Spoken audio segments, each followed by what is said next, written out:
Thank you for being here today. And we want to take you now to Salt Lake City, where police say that they have taken someone into custody in the case of a missing 23-year-old student, Mackenzie Lueck. Let's listen in. Special Agent in Charge Bob Meacham from the FBI, District Attorney Sim Gill, Commissioner of Public Safety Jess Anderson, and Chief Craig Black of North Salt Lake City. I will now turn the time over to Chief Mike Brown, who will be giving the statements today.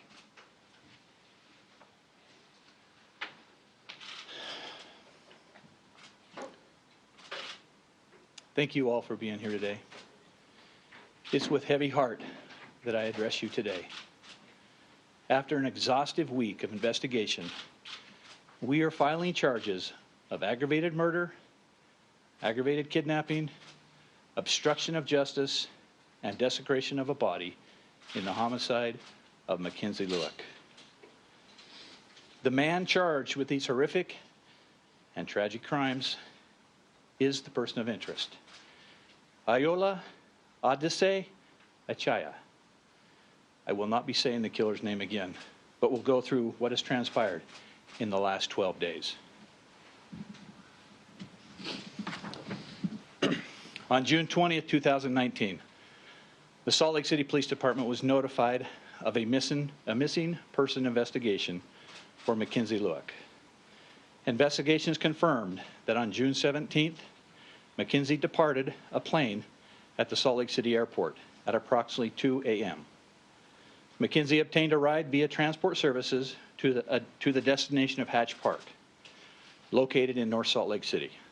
Mackenzie was dropped off by the transport services at the Hatch Park, where another individual met with her. Mackenzie left the park with this individual at approximately 3 a.m.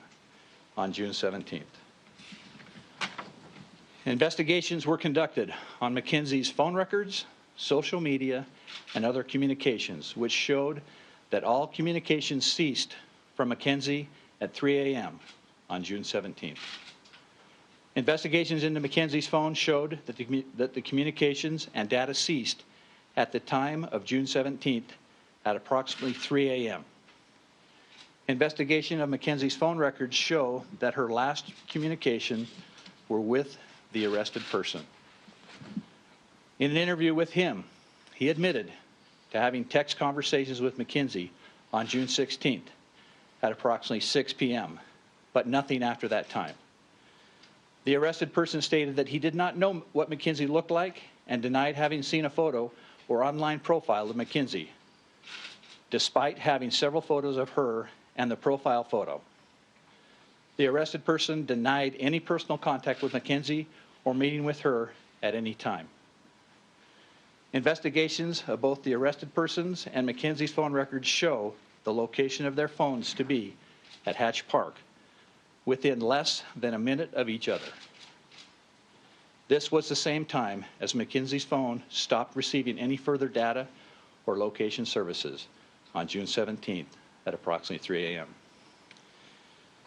In speaking with Mackenzie's family, members of her family, and close friends, it is highly unusual and suspect that Mackenzie would not have any communications or social media activity despite multiple attempts to contact her by them and by law enforcement.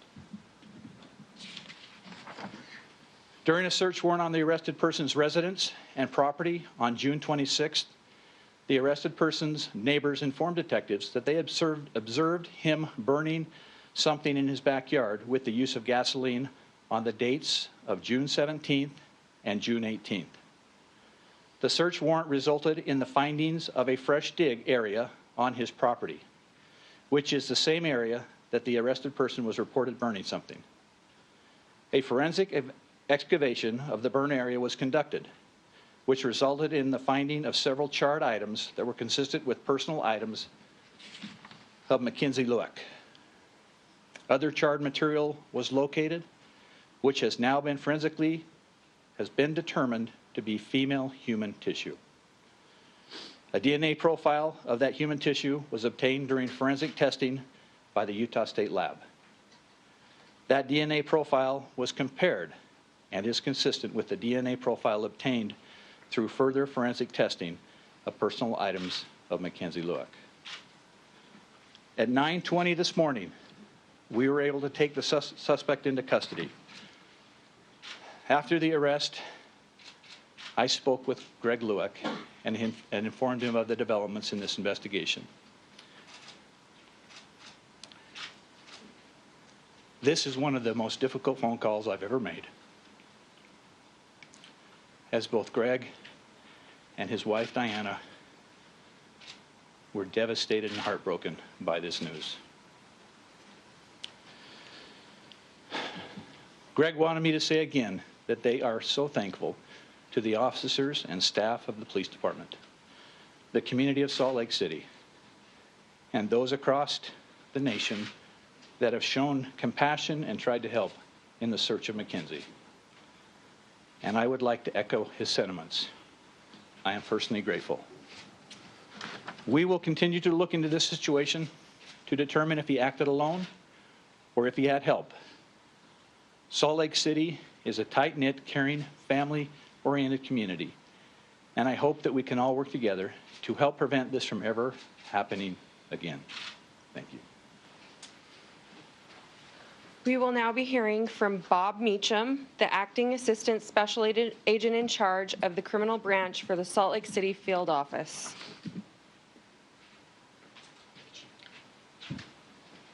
Thanks to the Chief first off. Again, I'm the Acting Assistant Special Agent in charge for the FBI Salt Lake Division, the Criminal Branch. I'll be very brief.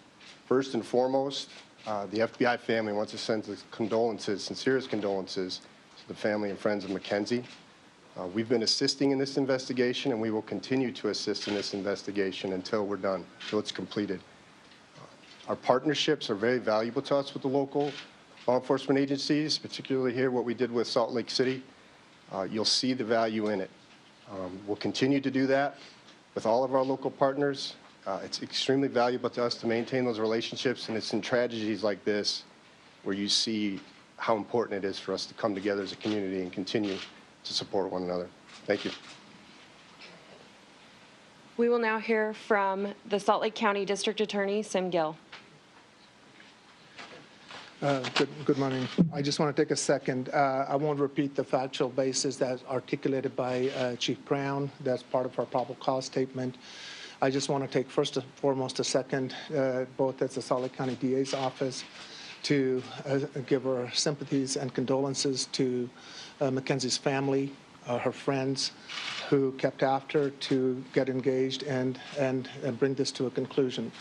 I also want to acknowledge some of the things that you may not know, that the great effort from Chief Brown and I spoke about this last week personally, the effort from the law enforcement community, their effort. There was a lot of speculation out there. They were working very hard.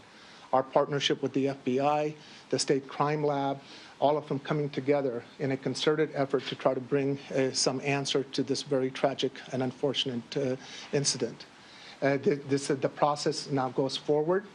The person is moving forward in our criminal justice process, and we will let that process unfold as it goes forward. But I just want to take a second for all the great effort and long hours that were put in by Salt Lake City PD, all of our partners, and also just wanted to personally thank you, Chief, because I know that you and I talked about this at length and what this has meant to our community and to the family. So, thank you. At this time, we will have a statement from the Lueck family read by Mackenzie's uncle.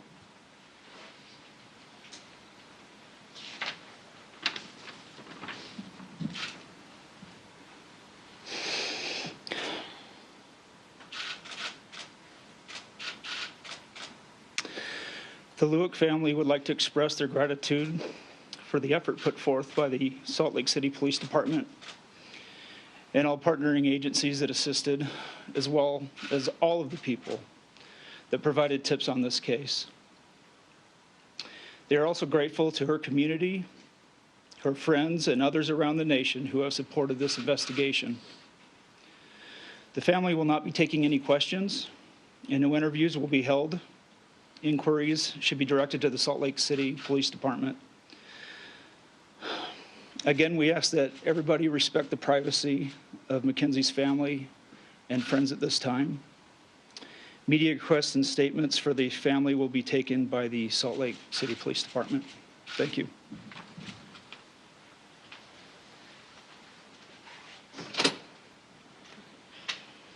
The arrested person is currently on his way to be booked in the Salt Lake County Jail.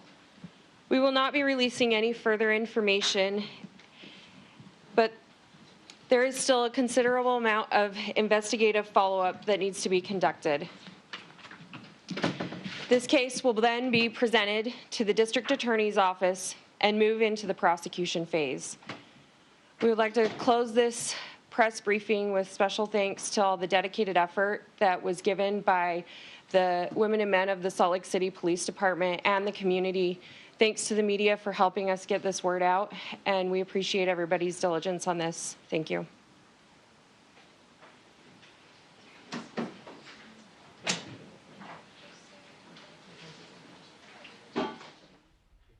You've been listening to Salt Lake City Police give an update on the case of missing 23-year-old student Mackenzie Lueck.